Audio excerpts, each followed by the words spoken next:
बिस्मिल्लाहिर्रहमानिर्रहीम। व्यूअर्स अस्सलाम वालेकुम। उम्मीद है आप सब खैरियत से होंगे। तो व्यूअर्स हम एफएससी आईसीएस पार्ट 1 का जो मैथ है इसका चैप्टर 2 आज स्टार्ट करेंगे। तो इस चैप्टर 2 का जो हमारे पास टाइटल है वो है sets functions and groups.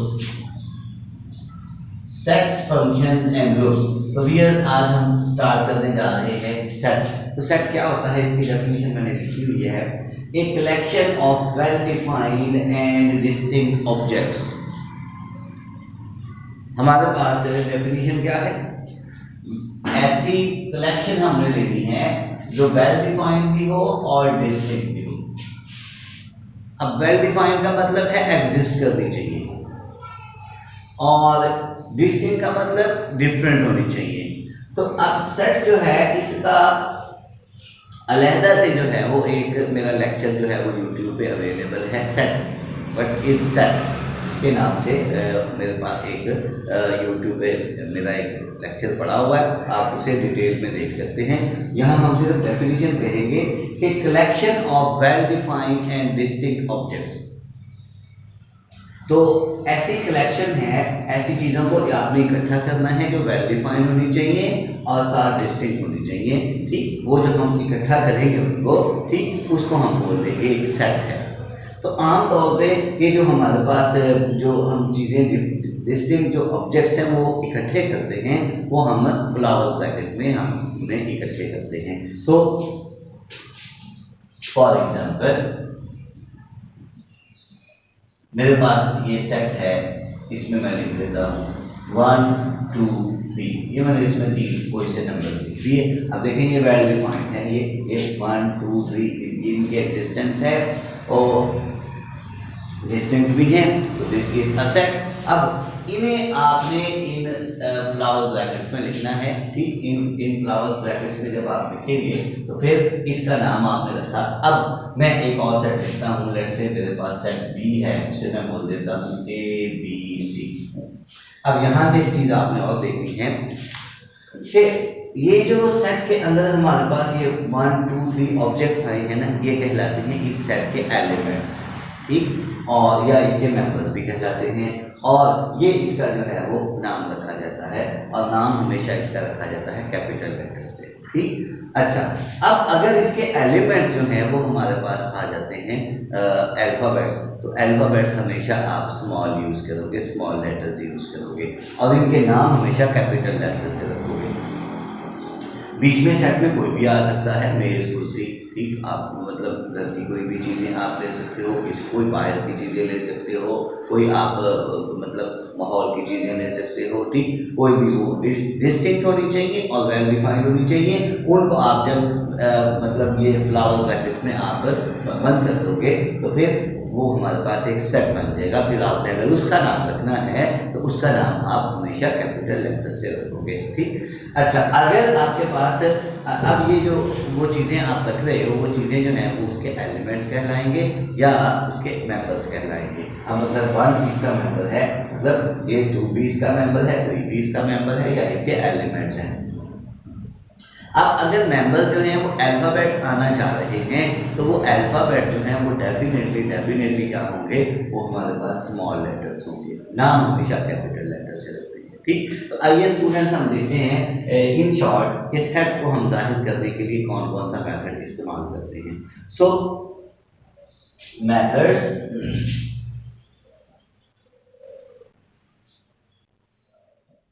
Methods to represent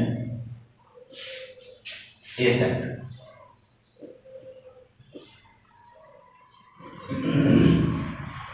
हम यहाँ इन शॉर्ट देखेंगे। सेट का जो मेरा टॉपिक है उसमें उस वीडियो में आप डिटेल में जाकर देख सकते हैं। तो there are 3 methods to represent a set. कौन कौन सा? नंबर 1 हमारे पास है डेस्क्रिप्टिव।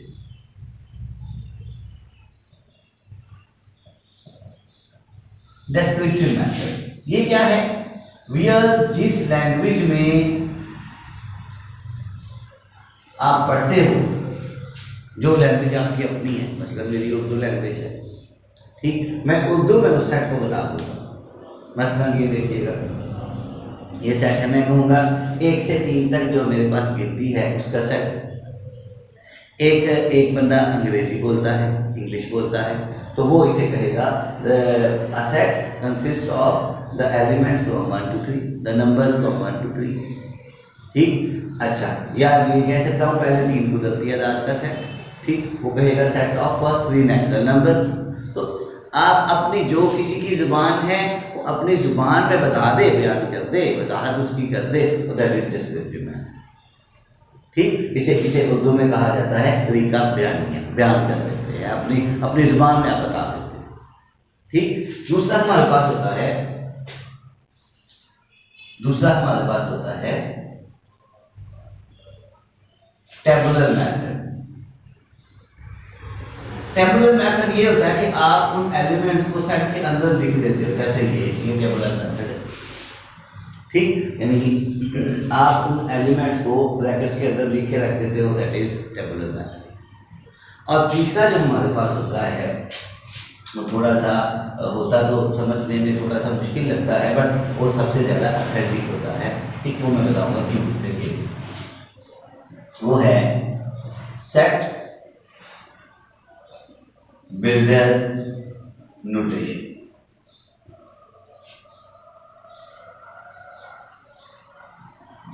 अच्छा, इसको मेरे पास एक सेट, यहाँ पे एक मिसाल ले लेते हैं जिसको हम सभी को लिख लेंगे। मेरे पास सेट है, मेरे पास a is equal to 1 2 3 and so on up to 10। ये मैंने सेट ले लिया। अब डिस्क्रिप्टिव मेथड में इसे क्या कहेंगे? a is equal to set of first 10 naturals. ठीक है, 1 से लेके 10 तक ये नेचुरल नंबर्स हैं। ठीक, अच्छा, अब ये नेचुरल नंबर्स भी हैं कंसेक्यूटिव, पहले 10। ये हमारे पास जो है वो इंटीजर्स भी हैं 1 से लेके 10 तक। अगर आपने नेचुरल कहना है तो फिर पहले 10। ठीक, और अगर आपने इंटीजर्स कहना है, क्योंकि इंटीजर्स हम किसी को नहीं कह सकते ये पहला है, ये दूसरा है, ये तीसरा है। ठीक है ना, तो इंटीजर्स क्योंकि होते हैं 0 + -1 + -2, तो वो फिर आपको कहना पड़ेगा इंटीजर्स फ्रॉम 1 to 10। ठीक, तो ये आपने फर्क देख लेना है। तो मैंने क्योंकि नेचुरल्स लिखा है तो नेचुरल नंबर्स 1 से ही स्टार्ट होते हैं। अच्छा, टेबुलर मेथड में आप सिंपल बना दोगे, जो ये टेबुलर मेथड ही दिया हुआ है, तो 1 2 3 and so on up to 10। ठीक, अच्छा, तो ये आपने देखा टेबुलर मेथड। अब हमने इसको देखना है सेट बिल्डर नोटेशन क्या होता है। इसके बारे में थोड़ा सा बता देता हूँ। सेट बिल्डर नोटेशन में आप उस सेट के हर एलिमेंट को एक अननोन मान लेते हो, मतलब x मान लेते हो। फिर आपने उस x को बताना होता है कि इसकी वैल्यूज किस सेट से हैं और ये कहाँ से लेके कहाँ तक है। फिर सुन लीजिए, सेट बिल्डर नोटेशन में आप हर एलिमेंट को एक अननोन मान लेते हैं। हम यहाँ पे x मान सकते हैं, y मान सकते हैं, कुछ भी मान सकते हैं। फिर आपने बताना होता है कि इसका किस सेट से ताल्लुक है। ठीक, और फिर ये कहाँ से लेके कहाँ तक है। यानी वो हमारे पास जो ये 3 चीज़ों पर मुश्तमिल होता है अमूमन, आमतौर पे। कभी कभी ऐसा भी होता है कि किसी सेट से ताल्लुक नहीं रखता, तो मैं कहता हूँ the operators used in a laboratory. तो अब वो तो किसी सेट का हिस्सा नहीं है जो हम आमतौर पर सेट्स पढ़ते हैं। नेचुरल नंबर्स हैं हमारे पास, इवन नंबर्स हैं, ऑड नंबर्स हैं, उसमें तो नहीं आते ना।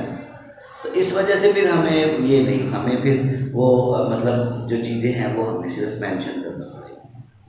तो लाजमी नहीं है, लेकिन आमतौर पर यही होता है कि पहले आप उसका नाम रखते हो हर एलिमेंट का, फिर आप उसका सेट बताते हो और फिर आप बताते हो कहाँ से लेके कहाँ तक है। मसलन यहाँ देखिएगा, सेट बिल्डर नोटेशन में आप कहोगे ए इज इक्वल टू, चेक करिएगा, x। आपने इस सेट के हर एलिमेंट का नाम आपने x मान लिया। फिर आप कहोगे is such that x belongs to n। Natural numbers हैं, मुझे पता चल गया 1 2 3 4 5 गैप बीच में नहीं आ रहा, तो डेफिनेटली ये नेचुरल नंबर्स हैं। ठीक, और फर्दर इतना नहीं, अब नेचुरल नंबर देखिए 11 भी है, 12 भी है, 13 भी है, 100 भी है, 1000 भी है। ठीक, तो हमें यहाँ पे फिर बताना पड़ेगा कि जो मतलब फर्दर एक्सप्लेनेशन है हमें इसको 1 से लेकर 10 तक चाहिए। तो फिर आप यहाँ पे लिखिएगा and x is less than और इक्वल टू 10।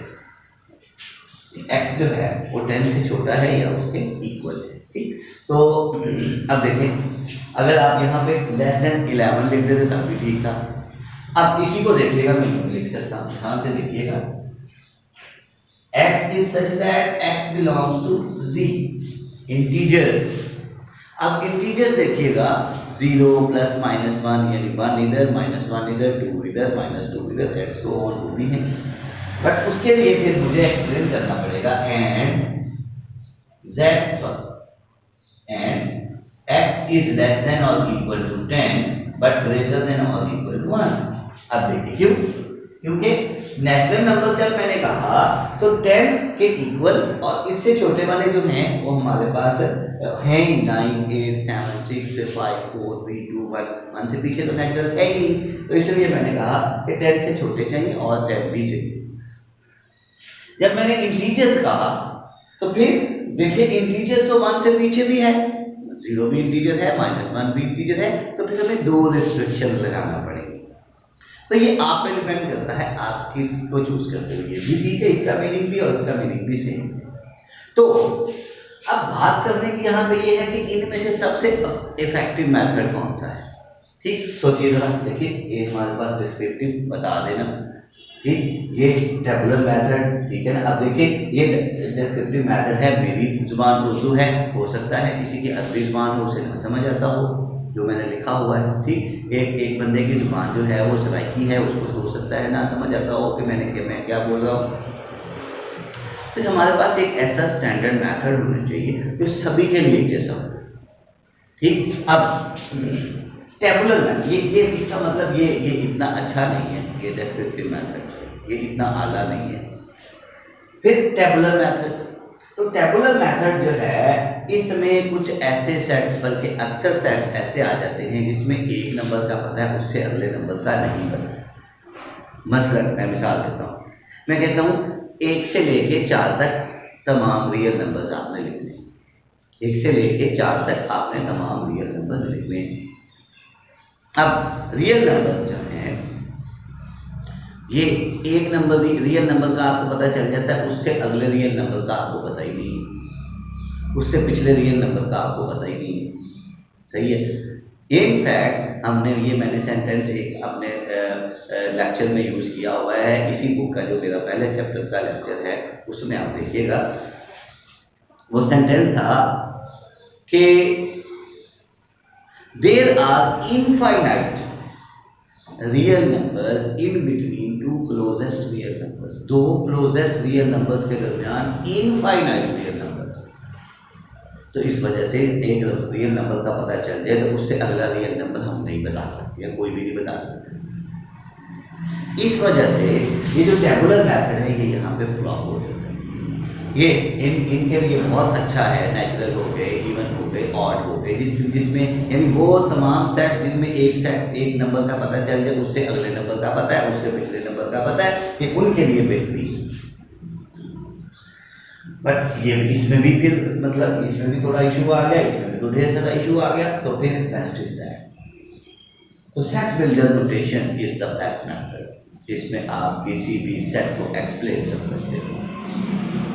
अब व्यूअर्स आपको क्या गिवन होगा, आपको गिवन ये होगा कि ये डिस्क्रिप्टिव में गिवन होगा, आपने उसे टेबुलर में और सेट बिल्डर में लेके जाना है। आपको टेबुलर में गिवन होगा, आपने डिस्क्रिप्टिव और सेट बिल्डर में लेके जाना है। कभी कभी आपको सेट बिल्डर में गिवन होगा, आप यानी इन तीनों मेथड्स में से एक मेथड में उसने बताया, बाकी 2 में आपने उसको कन्वर्ट करना। ठीक, तो ये जब हम एक्सरसाइज पे चलेंगे तो इंशाल्लाह फिर वहाँ चल के हम डिस्कस करेंगे। अब व्यूअर्स इसके बाद जो हमारा टॉपिक है इसी सेट से रिलेटेड जो हमारा सब टॉपिक है that is types of sets. ठीक है, उन पे मैं नहीं जा रहा हूँ, वो ऑलरेडी आपने 6 ग्रेड से लेके 10 तक काफ़ी दफ़ा पढ़े हुए हैं। नेचुरल नंबर्स क्या होते हैं, होल नंबर्स क्या होते हैं, इंटीजर्स क्या होते हैं, पॉजिटिव इंटीजर्स, नेगेटिव इंटीजर्स। ठीक, तो हम बात करने जा रहे हैं इक्वल सेट्स क्या होते हैं और इक्विवेलेंट सेट्स क्या होते हैं। ठीक, तो इनके बारे में हम थोड़ा सा देख लेते हैं। इक्वल सेट्स, तो ये लेक्चर जो है इसमें मैक्सिमम डेफिनेशन ही है। तो इक्वल सेट्स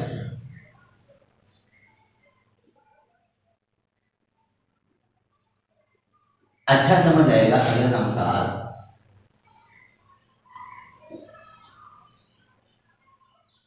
ये भी इक्विवेलेंस क्या व्यूअर्स, पहले हम बात करते हैं एक इक्विवेलेंट सेट्स क्या होते हैं। दो सेट्स इक्विवेलेंट होंगे अगर उनमें एलिमेंट्स की तादाद एक जैसी हो।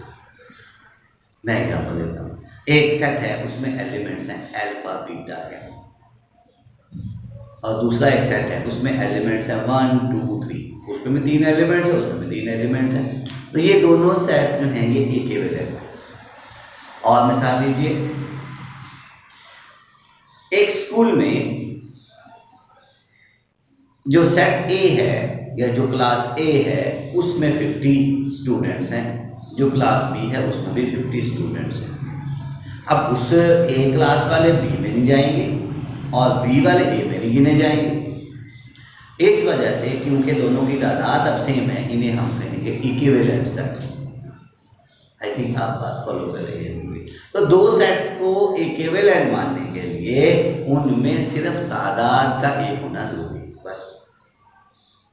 लेकिन अगर दो सेट्स में तादाद भी एक जैसी हो और वो एलिमेंट्स भी सेम हो तो फिर हम उन्हें कहते हैं वो इक्वल सेट्स। मतलब देखिए, मैं यहाँ पे पहले डेफिनेशन लिखता हूँ। Two sets A and B are said to be equivalent sets if number of elements in A and B are same। ठीक, तादाद इक्वल होनी चाहिए। बट यहां पे देखिएगा, two sets A and B will be equal if A and B have same elements। मतलब elements ही same होने चाहिए, तब हम कहते हैं कि हमारे पास जो है ये दो सेट्स जो हैं वो इक्वल है। तो फिर देखिएगा, इसके लिए सिर्फ कंडीशन है तादाद बराबर होनी चाहिए। इसमें फिर दोनों कंडीशन, तादाद भी बराबर होनी चाहिए और सेम भी होनी चाहिए। मैं एग्जांपल देता हूँ। क्लास फर्स्ट ईयर और क्लास सेकंड ईयर को मैथ्स के, इंग्लिश के और उर्दू के टीचर सेम पढ़ाते हैं। जो ए क्लास को पढ़ाते हैं वही बी क्लास को पढ़ाते हैं। या हम मान लेते हैं कि फर्स्ट ईयर के जो स्टूडेंट्स हैं मेडिकल के और जो इंजीनियरिंग के हैं उनको उर्दू और इंग्लिश सेम टीचर पढ़ाते हैं। अब फर्स्ट ईयर और सेकंड ईयर को इंग्लिश पढ़ाने वाले जो दोनों, इंग्लिश और उर्दू पढ़ाने वाले जो टीचर्स हैं उनका सेट वहाँ भी बनाए, मतलब फर्स्ट ईयर के लिए भी बनाए और साथ इंजीनियरिंग के लिए भी बनाए और मेडिकल के लिए भी बनाए। दोनों का सेट सेम बनेगा, वो इक्वल होगा। बट फर्स्ट ईयर में मेडिकल और इंजीनियरिंग में हमारे पास जो है टोटल सब्जेक्ट्स जो हैं वो सेम, तादाद सेम है। बट इंजीनियरिंग में मैथमेटिक्स है और उसमें बायो है।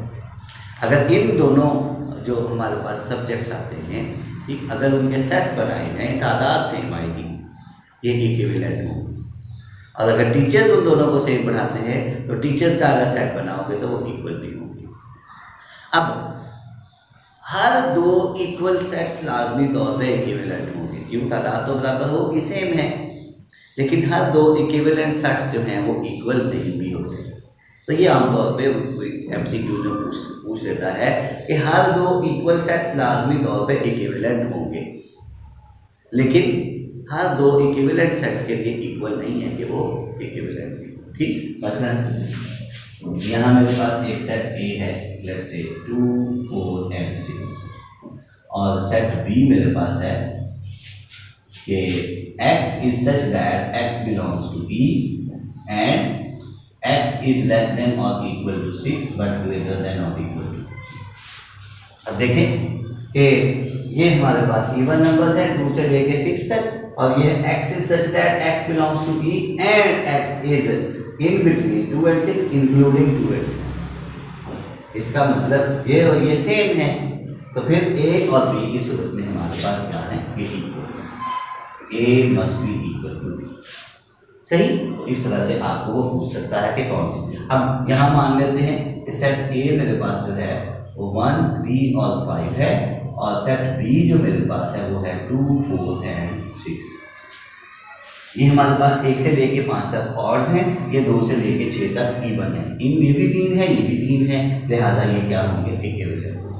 ठीक, तो है A and B are equivalent. तो ये सिंपल सा कॉन्सेप्ट है कि अगर तादाद सेम होती है सिर्फ तो फिर वो इक्विवेलेंट होंगे, अगर तादाद के साथ एलिमेंट्स भी वही होंगे, शब्द आगे पीछे पड़े हुए हों, सेट में तरतीब को बनने के खातर नहीं रखा जाता। ठीक, in sets order does not matter. ठीक, तो एलिमेंट्स जो हैं वो अगर सेम हैं तो फिर वो इक्वल है। तो ये हमारे पास अब एक दो छोटी छोटी हमारे पास डेफिनेशंस हैं, उनको हम कवर करेंगे, उसके बाद इंशाल्लाह हम इसी एक्सरसाइज के सेकंड लेक्चर में एक्सरसाइज को हम टच करेंगे। तो अब हम बात करते हैं एम्प्टी सेट की।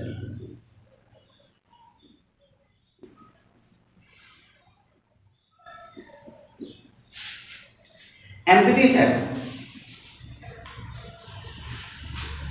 एक ऐसा सेट जिसमें कोई एलिमेंट नहीं होता। अब इसका कॉन्सेप्ट मैंने जब मैंने सेट का लेक्चर दिया है उसमें मैंने दिया होगा कि एम्प्टी सेट क्यों। देखें, सेट की डेफिनेशन है a collection of well defined and distinct objects. Well defined भी होनी चाहिए, डिस्टिंक्ट भी, फिर उनका कलेक्शन होना चाहिए। अब एम्प्टी में तो हमारे पास सेट एक एलिमेंट ही नहीं है, इसका मतलब ये हुआ कि इसे फिर या तो सेट नहीं कहना चाहिए, ठीक, या ये डेफिनेशन हमारी ठीक नहीं है। क्यों? सेट में तो वेल डिफाइंड और डिस्टिंक्ट ऑब्जेक्ट्स की कलेक्शन होती है, इसमें तो है ही कुछ नहीं एम्प्टी में। इसका मतलब या हमें डेफिनेशन ठीक करनी चाहिए या फिर हमें ये जो एम्प्टी है इसे सेट नहीं कहना चाहिए। बस एम्प्टी सेट की डेफिनेशन है क्या, a set with no element. ठीक, इसे आप फाई से डिनोट करते हो आमतौर पे, या उसे आप इस तरह। ठीक, अच्छा, फिर उसके बाद हमारे पास है सिंगलटन सेट। सिंगलटन सेट जैसा कि नाम से जाहिर है सिंगल। ठीक, तो ऐसा सेट जिसमें एक ही एलिमेंट। ठीक, और ये हमारे पास जो है वो सिंगल है, ये सिंगलटन सेट, ऐसा एलिमेंट जिसमें ऐसा सेट जिसमें एक ही एलिमेंट हो। ठीक, उसके बाद हमारे पास छोटी छोटी डेफिनेशंस हैं। फाइनाइट सेट क्या होता है? फाइनाइट सेट ये होता है जिसमें हम एलिमेंट्स को गिन सकते हैं। मसलन ये हमारे पास फाइनाइट है, ये हमारे पास फाइनाइट है, ये हमारे पास फाइनाइट है। ठीक, और मतलब काउंटेबल, जिसे आप एलिमेंट्स को काउंट कर सकते हो। ठीक, और इसके बाद हमारे पास होता है infinite.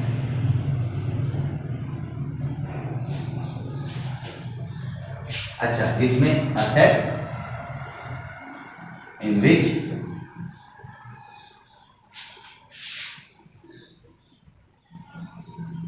finite elements a set in which finite elements